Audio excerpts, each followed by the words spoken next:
Hi, I'm Stefan, the BMW DIY guy. Do you want to upgrade the rather tame look of the spoiler on your new BMW M2? I'll show you how.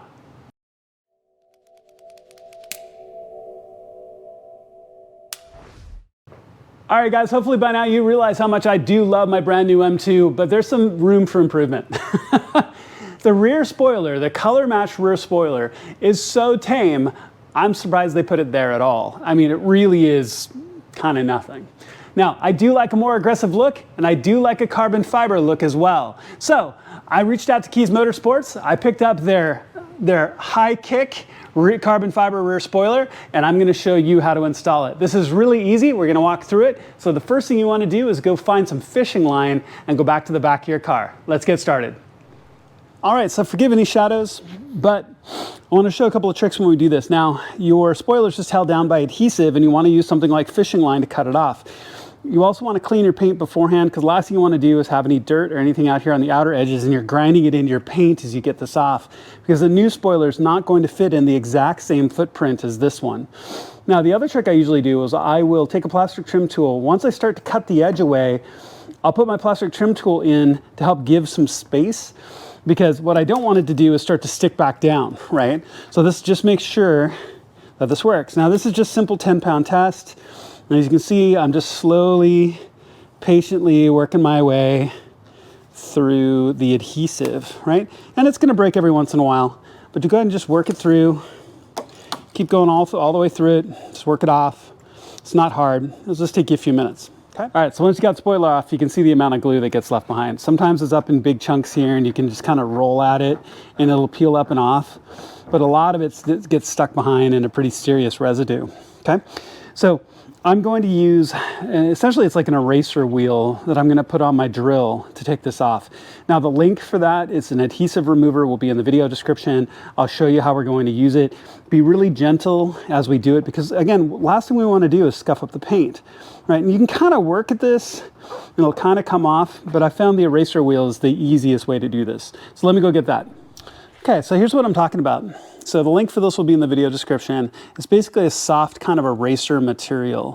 And I've got it on my drill, right?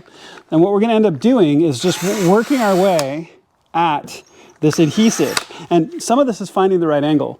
Now, a couple of things before we do this. One, if you have any serious dirt buildup, you're going to want to get that off. So I'm going to use my washless detailer. I want to get any dirt residue off, because the last thing I want to be doing is I'm using this tool is grinding into the paint. Okay. Next, be patient as you work at this. Kind of work at a section to get it off. Don't try to get super impatient and just blast through it, because again, the last thing you want to do is do damage to your paint. Okay. So let me set this here for a second. I've got my washless detailer right here. So, because I can see kind of a line of dirt and dust. Now, this is going to make the adhesive a little bit wet, which can make it a little bit harder to get off. But I'd rather have it be a little bit harder to get off than grind any dirt and dust that's made it underneath the spoiler into the paint, right? Because again, the new one isn't going to cover the exact same footprint. So if you have any scratches, you may not have them covered. So be really, really patient as you do this, okay? So, and again, I usually come at this from the side, so forgive the drill noise, but go like this.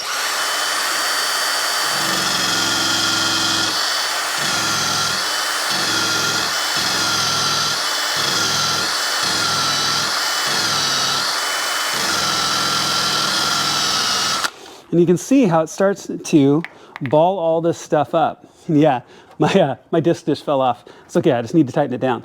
But you can see it starts to pill all of the material up and get it off. So this section is pretty good already. There's a little bit of residue left behind. I use gentle rotation. This particular disc says don't go over 4,000 RPM, so don't crank on it too hard, because then the disc gets hot. Okay, so just work your way through this. I'll kind of show you in stages as I get it through. I'm not going to subject you to the drill noise the whole time, but just work your way through it to get this all clean.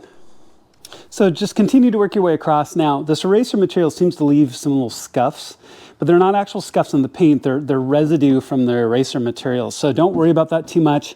Get as much of the material off as you can. Obviously, I've got eraser dust pretty much everywhere, but then just work your way the rest and go ahead and clean off all of the rest. Then we're going to use my waterless detailer again to really wipe this whole area down. Now the whole car is probably going to need a wash by the time I'm done, but we want to make sure that the area that we're working with when we put the new spoiler on is clean and dry.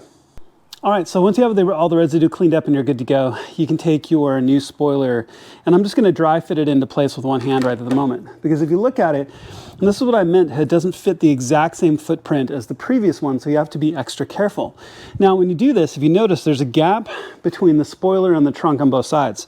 Now, this kind of only fits in one place, the way it's curved, but you're going to want to be exactly center, right? So this has double-sided adhesive here on the back. So what I'm going to do is I'm going to measure. I want to be absolutely dead center. So I'm going to use the center of the roundel as my example, and then I'm going to measure my spoiler, and I'm going to put some tape right here in the middle so I make sure that I've got it absolutely dead center. It's going to be really simple.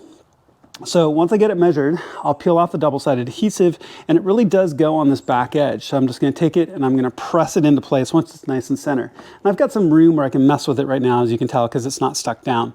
But when I do this, I want to make sure I'm all at the right angle when it goes on. But all in all, I really like this. This is going to be a dramatic change to the look of the car over that rather tame OEM one. All right, y'all, all done. Yeah. I really like this. This is a huge change to the car. Really dramatic shift. Adds that kind of two-tone effect, which we already had with the black accents. I like this high kick kind of notch style. I really like the way this turned out, and it was really simple. So I just simply measured, got it centered, pressed it into place. I basically ended up 3 inches from this corner out at a straight line using the edge of the spoiler as the line. It's basically 3 inches from here to here on both sides. So I measured both sides as well before I pressed it down really hard into place. Now, the 3M adhesive is really, really good, but if you can, try not to let it get wet for about 24 hours. Bit of a challenge for me right now because it's raining outside, but give it a little bit of time to cure and it should be just fine. And again, if it comes loose, it's really easy to just pull back off, replace, put some new tape on, get it good to go, but give it some cure time as well. I mentioned earlier about using that eraser. I've got a little bit of residue left right here. Now, right here, I've got a little bit of scuff, and I can tell that this isn't residue because I can feel it, right? So I can just barely feel it in the paint. So this is something that I'm going to use just a little bit of very light rubbing compound to take out. I got a little too aggressive in those stretches right there. It happens. It's easy to fix, but if you do that, don't stress about it. It's an easy fix. All right, so go ahead and clean up, put your tools away. All right, guys, so as you can tell, changing a rear spoiler is not a hard project to do, and there's a lot of different styles you can put on. I really do like this carbon fiber, kind of that high kick style, and it's definitely going to add a more aggressive look to my M2 over the rather bland OEM one. I really appreciate the quality of Kies Motorsports and the products that they put out, and I love having them on my car. Thanks so much for watching. Please make sure to click like and subscribe. It makes a huge difference to my channel, and I would truly appreciate it. Plus, that way you get notifications of upcoming videos for model reviews, events, DIYs, you name it, there's a ton coming. Thank you so much for watching. I really appreciate it. I'll see you on my next project.